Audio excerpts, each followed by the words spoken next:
नमस्कार। आज का टॉपिक है चारकोल द्वारा पोर्ट्रेट स्केच का निर्माण, जिसे आपको ध्यान से सुनना भी है और उतने ही ध्यान से देखना भी है। यह टॉपिक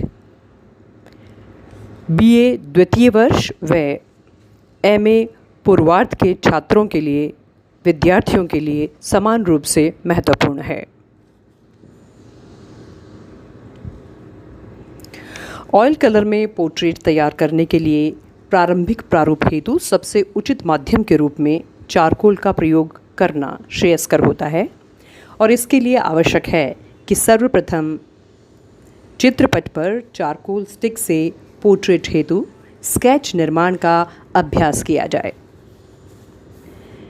यहाँ आप देख सकते हैं कि चारकोल स्टिक सॉफ्ट होती है और इसके चित्रपट पर हल्के से स्पर्श से ही स्केच हेतु वांछित रेखाओं का निर्माण करना आसान होता है।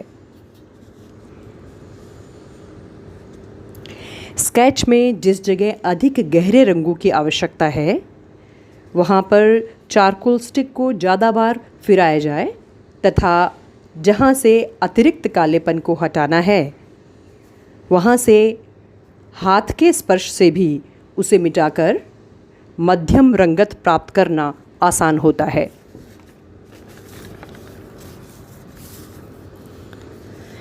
इस प्रकार प्रथम चरण में स्केच के प्रारंभिक प्रारूप के निर्माण पश्चात अब धीरे धीरे मॉडल के वास्तविक स्वरूप की बारीकियां चित्रपट पर बनने वाले इस पोर्ट्रेट में लानी होगी। इस हेतु तसल्ली से मॉडल को देखते हुए चारकोल की रेखाओं द्वारा गहरी, मध्यम व हल्की रंगतों के मध्य तालमेल बैठाना होता है, या दूसरे शब्दों में छाया प्रकाश का उचित प्रभाव उत्पन्न होता है ताकि चित्रकार या कला विद्यार्थी मॉडल के स्वरूप की समानता चित्र में उतार सके।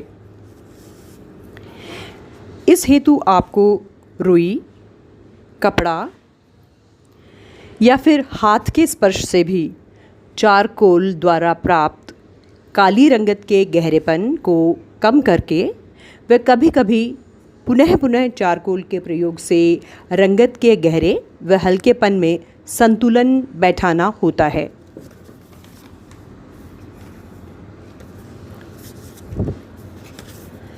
विशेषतः छाया प्रकाश के हल्के गहरेपन को उचित आनुपातिक तरीके से चित्रपट पर उतारने से ही एक अच्छे पोर्ट्रेट का निर्माण संभव होता है और इसके लिए चारकोल बहुत ही उचित माध्यम सिद्ध हुआ है।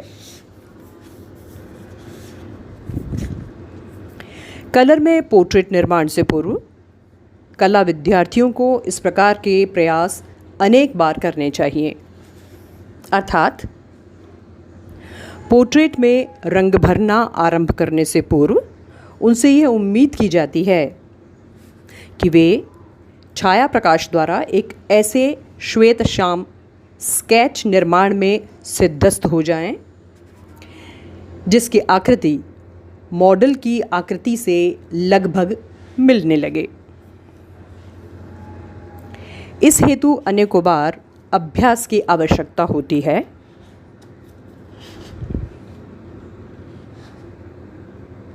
जब आप इस अभ्यास में पारंगत हो जाते हैं, तत्पश्चात ही इस प्रकार बने पोर्ट्रेट पर लगे चारकोल को कपड़े से झाड़ दिया जाता है तथा अब बचे हुए चारकोल युक्त पोर्ट्रेट को